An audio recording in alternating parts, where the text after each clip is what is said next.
Өмірде жақсылық пен жамандық, жеңіліс пен жеңіс, жоғалту мен табу, қателік пен ұғыну қатар жүретіні мәлім.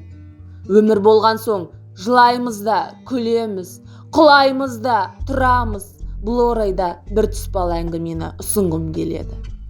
Бір оқушысы өзінің тәлімгер ұстазынан сұраған екен: «Ұстазым, егер сіз менің жығылғаным, сүрінгенім туралы естісеңіз, не дер едіңіз?» депті.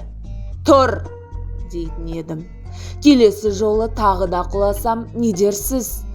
«Тағы да тұр!» дейтін едім. Бұл қай уақытқа дейін созыла бермек?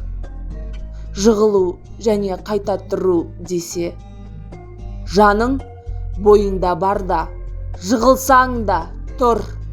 Жығылып қайта басын көтермегендер өлгендер деген екен.